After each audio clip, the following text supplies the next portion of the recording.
કે આ સરકાર અને એના બેઠેલા સત્તાધીશોને એટલા માટે એટલો બધો ઘમંડ અને અહમ છે કે તમારા ગામના આ સમસ્યા માટે નથી જાગતા। ભર તડકામાં મારા ગામના લોકો અહીંયા બેઠા હોય, માતા બહેનો અહીંયા બેઠી હોય, તો સત્તાધીશોએ આંગણે આવી જવું પડે। વાઘોડિયાના માડોઘર ગામ ખાતે ક્ષત્રિય કરણી સેનાના યુવા અધ્યક્ષ લખન દરબાર એક દિવસીય પ્રતિક ઉપવાસ આંદોલન પર ઉતર્યા।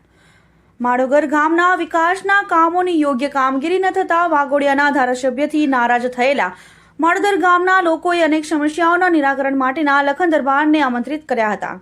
વાઘોડિયા નગરપાલિકામાં માડોઘર ગામનો સમાવેશ થયા બાદ સ્મશાનની બાજુમાં આવેલા કચરાના ઢગલા તેમજ ગામની ગટર લાઇન જેવી યોગ્ય કામગીરી ન થતા માડોઘર ગામના લોકો સાથે લખન દરબારને એક દિવસીયનો પ્રતિક ઉપવાસ આંદોલન કરવાની ફરજ પડી હતી। લખન દરબારે જણાવ્યું કે જો આ ઉપવાસ આંદોલનથી માડોઘર ગામના વિકાસ નહીં થાય, કચરાપેટી હટાવવામાં નહીં આવે, યોગ્ય કામગીરી નહીં કરવામાં આવે તો માડોઘર ગામના માતા બહેનો તેમજ યુવાન ભાઈઓ બહેનોને મોટી સંખ્યામાં થાળી વેલણ લઈને કુંભકર્ણની નિંદ્રામાં ઊંઘી રહેલા નેતાને ઘરે પહોંચી જગાડવામાં આવશે તેવી ચીમકી દરબારે આપી હતી। વધુમાં લખન દરબારે જણાવ્યું હતું કે એક દિવસીય ઉપવાસ આંદોલનને માત્ર ટ્રેલર છે। જો ન્યાય નહીં મળે તો સંપૂર્ણ પિક્ચર બતાવીશું, જેમાં ધારાસભ્યની ઘરની બહાર અન્ન ત્યાગ કરવામાં આવશે, જેમાં મોટી સંખ્યામાં માડોઘર ગામના યુવાનો, માતાઓ, બહેનો અને વડીલો ઉપસ્થિત રહેશે। Bureau report Pradeep Bariya, Waghodiya. વાઘોડિયા તાલુકાના માઢોદર ગામે છેલ્લા ઘણા સમયથી અમે આંદોલન કરી રહ્યા છે કે માઢોદર ગામના સ્મશાનની બાજુમાં ખૂબ જ મોટા પાયે ડમ્પિંગ યાર્ડ મૂકી દેવામાં આવ્યું છે, કચરાપેટી બનાવવામાં આવી છે। એ કચરાપેટી કોઈ પણ નિયમ અનુસાર ચાલતી નથી, કોઈ દિવાલ નથી, કોઈ સુરક્ષા નથી, કોઈ પણ વ્યક્તિને સ્વાસ્થ્યનું નુકસાન છે।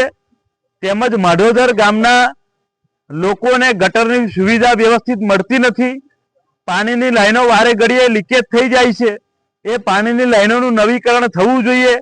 તેમજ પૌરાણિક મહાદેવજીનું મંદિર છે તેને યાત્રાધામમાં તો લગભગ લેવામાં આવ્યું છે એવા સમાચાર છે, પરંતુ ખાલી નામનું લેવામાં આવ્યું છે, કોઈ પણ પ્રકારનો વિકાસ કરવામાં નથી આવ્યો।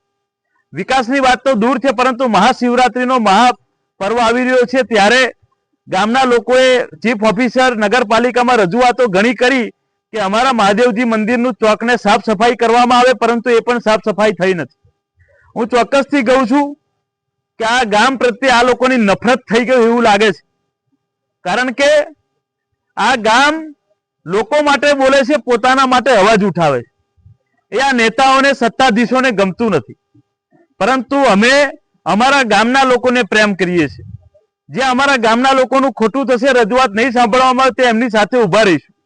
એ જ અંતર્ગત આજે ટેલરની શરૂઆત કરી છે। એક ઉપવાસ આંદોલન એક દિવસનું સમગ્ર ગ્રામજનો બેસીને કર્યું છે, અને આ ઉપવાસ આંદોલન માત્ર ટેલર છે।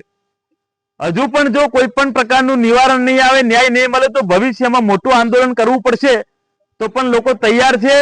અને માઢોદર ગામના તમામ લોકો બસો ભરીને આ નેતાના ઘરે પણ આંદોલન કરવા માટે તૈયાર છે।